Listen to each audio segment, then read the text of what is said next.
The National Super Alliance NASA has rejected the new date set by the IEBC for the repeat election, saying they were not consulted. According to them, the election should be held either on the 24th or the 31st of October to allow for consultations and ironing out of issues that they've raised, including their onslaught against the IEBC secretariat CEO Ezra Chiloba.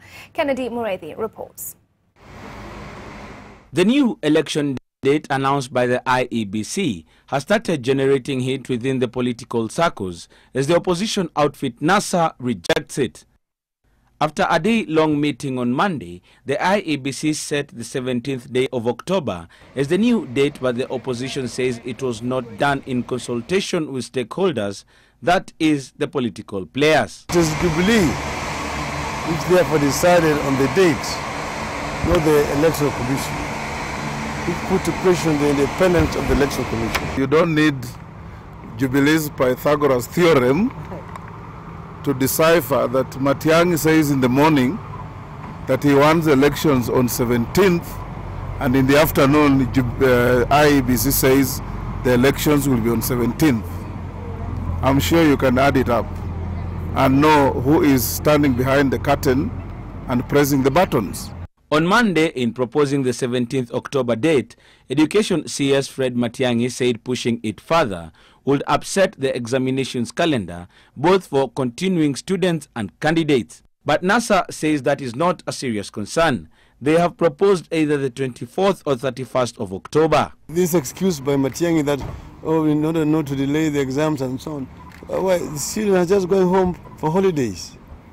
So there's no reason why you cannot delay the exams by 2 weeks to conduct such an important national exercise at the election of the President of the Republic of Kenya.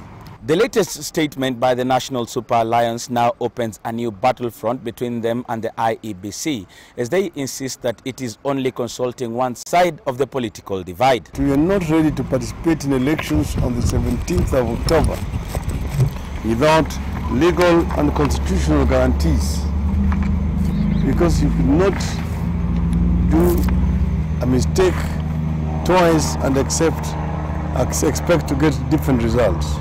The NASA leaders say they had been called in for a meeting on Monday afternoon by the IEBC, but it was cancelled last minute without an explanation, only for them to watch on TV that an election date had been fixed. The opposition has enumerated some issues it says must be addressed before the fresh polls. These are ballot papers printing, where NASA says they cannot allow the Dubai-based Al Ghurair to print ballot papers. The reconstitution of the IEBC secretariat, with their main target IEBC CEO Ezra Chiloba and some section heads who NASA accused of bungling the August 8 election. Investigations by the French authorities into Saffron Identity and Security, the company that supplied the Kenya Integrated Elections Management System, and the election date. A number of the officials of the Commission should be sent home. Some of them should be investigated and prosecuted for the kind of heinous crime that they committed in these last elections. Raila also says the decision by IEBC to only allow him and President Uhuru Kenyatta in the presidential face-off was against the Supreme Court ruling that declared a fresh election.